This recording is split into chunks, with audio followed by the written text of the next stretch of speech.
Welcome back to another episode of the Authentic Man podcast. I'm your host, David Chambers, and this is a little mini episode I do on the weekends, usually touching on something that's come up in my coaching practice with the men that I work with.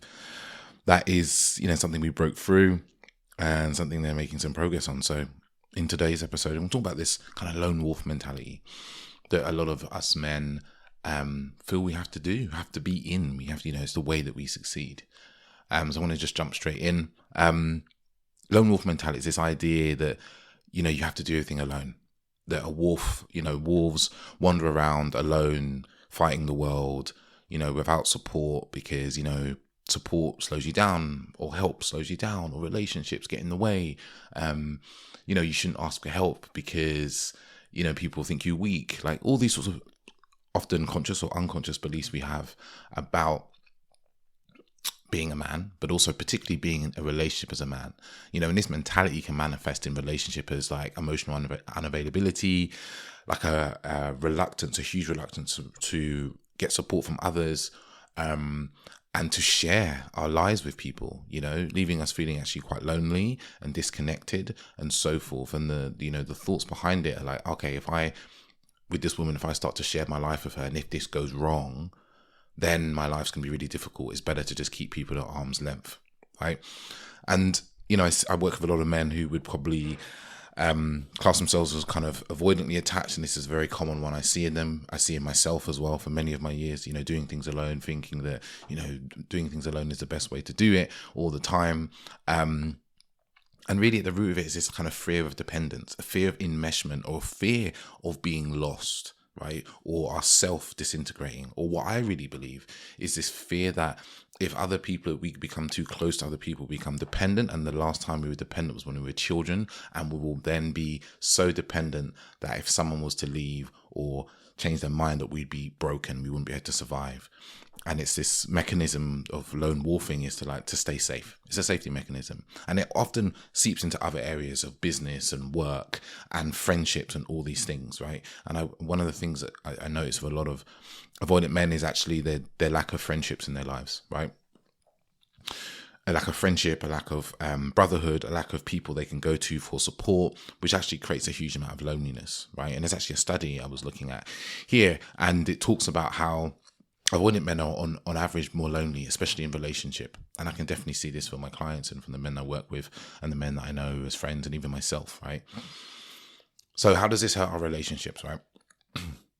Is actually what it creates is a lot of distance, because we're not connecting with our partners in a way that's deep and meaningful, because we're often just keeping it at a level where I'm going to have you in my relationship in a way that feels safe, and that we're not too close that I can get hurt, or you're not too intertwined in my life. And it means that we actually keep people at arm's length, emotionally and physically even.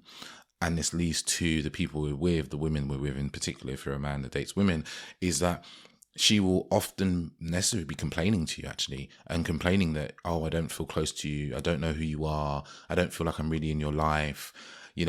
I feel like you're not really interested. Do you actually care about me? Are you actually interested in being together? You seem happier alone. You're going to hear those sort of sentences. And I've heard those sentences a lot in my life, right? And I could give you various variants of those, but it's this idea that it's just a lack of emotional depth and connection in your relationship. There's this general feeling she will be expressing to you that she doesn't feel you, she doesn't feel your desire for the relationship or for her. This is a really, really common one, the emotional distance that happens.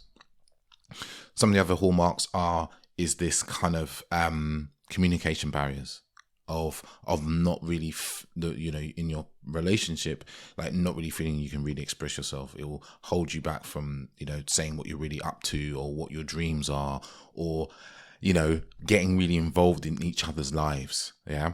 Or you keep your friends away from your partner because you don't want them to be too enmeshed in your lives, for instance. Or there's opportunities maybe for doing business together and you avoid them because you don't want to get her too deep into your life. That's something that really comes up a lot in the men that I work with. They're keeping people constantly at arm's length because of fear that they'll get too deep into their lives.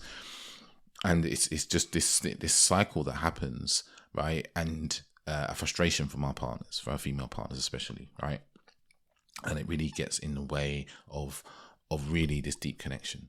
And then there's a vulnerability piece, and vulnerability is multi-layered. I've got episodes about it, but it lacks emotional vulnerability, the relationship, but it also lacks the vulnerability of like making plans together, like starting to move the relationship forward in terms of like deepening the relationship, moving in together, all those kind of things, because there's an avoidance of actually getting too close and them being an integral part of their life, and you turning yourself from a lone wolf into a wolf that has a partner and a pack and so forth. And I also think it's a kind of avoidance of responsibility.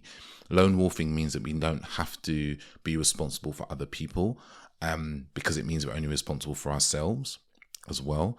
Another hallmark as well in your relationship will be you're not asking for help. You're not asking for help from your partner, whether that's emotional support and help, emotional, physical support. It might be supporting, like moving your house, or I'm just like thinking of the times of myself, it could be simple things like cooking you a meal, or, picking you up from the train station or dropping you somewhere. There's always this avoidance of like, I have to do everything alone. So avoiding support and help in a relationship. And it means that people don't get close into our lives. So what can you do about this, right? Because it really does damage relationships very heavily. You probably experienced it, right? You've probably experienced it where, oh my God, a partner's complaining, as I said before, or people not really even realizing you like them. Maybe someone you're dating and they're like, you may be dating for months and they had no idea that you actually cared about them, right? Or into them, and they maybe left and went with someone else because of that. That's something that's happened to me many, many times. So the first stage of shifting this is awareness, right? You have to be aware that you're doing it, and this isn't the only way to live. You don't have to be a lone wolf. You don't have to not let people into your life. You don't have to keep people at a distance. There is a different way to live, and there is another choice you can make. First thing is awareness, and becoming aware of when you do it. Yeah, becoming aware of the times when you don't fully express yourself. Like maybe that's what you would love to do with your partner, or how you feel about something that's been going on in your relationship, or the plans you want to make in the future. Yeah. So it's like being aware. And then obviously one of the ways to do that is to say, also changing, is to say to your partner, oh, actually, I'm aware that part of me, and it's a really nice way to put it, part of me is resistant to creating plans in the future because I'm afraid, right? It's a vulnerability piece as well. That can be really powerful, as well as actually even saying to your partner, oh, for most of my life, I've done everything on my own, and I find it difficult to, bring people and include them into my life, but it's something I really want to do more of, right? Because I see how important it is to you and to me and to growing our lives. Acknowledging that it is something that you found difficult, and acknowledging that there's an impact on your current relationship when you do it. It goes a really long way and builds a lot more kind of compassion and understanding as well. Something you can start doing is like bringing more shared activities. If you really want to go, if you acknowledge it, like, okay, there's something I do, it's something you do, it's something you want to change, is bringing more shared experiences, like doing things together. Like, it sounds so simple, One of my ex-partners, we actually started doing tennis lessons together. It was a thing we did together and we shared together that we were committed to doing, that helped us, grow deeper together. Creating plans for the future. Yeah, practice creating plans for the future. You might not want to leap from being like, oh my God, I'm a lone wolf, to trying to, organize moving in together next week. You might want to slowly do plans for the future, holidays together, or meeting family and stuff like that, right? But it's like acknowledging you've got to lean into the relationship, lean into the uncomfortable zone of the things that you wouldn't normally do, right? Really, really important. And another important piece here is kind of vulnerability, leaning into a vulnerability of expressing your feelings and emotions, right, in your relationship, yeah, and creating space for you to also hear your partner's feelings and emotions without judgment. Both sides, really important, without judgment. So, because when we've been lone wolfing our whole lives, right, and we just think that's the only way, that's who we are. It's not who you are. It's a character trait which you have absorbed from the world, right? I'll say that again. It's not who you are. It's a character trait you've absorbed from the world to keep you safe from becoming too close and experiencing possible pain. But the truth is, you're a grown man now. You're an adult. A little bit of pain is far more worth than the loneliness this creates. Yeah. And I've met men in their 50s and so forth who have done this their whole lives. And, you know, they may be very successful in business and so forth, but they're extremely alone in their lives because they've always kept everyone at a distance. So this is something you can really change through some emotional work, through some choices you make, through leaning into your partner, from getting support from other men. You know, this is something I do with a lot of clients, as they come to me as like a sounding board in our coaching sessions. And they're like, I'm feeling afraid when I lean in, or I'm not sure if this is the right relationship. I'm feeling panic when I make plans. And we dive into it. Like, what is underneath it? What's underneath that? What's underneath that? And then we release some of that stress so they can lean more into the relationship, you know, and actually communicate and actually start to create plans and start to create the relationship they want and have children, all these things. So it's really, really important and is life-changing that you do this work for yourself and not just continue this habit, because it will unconsciously happen unless you do something about it.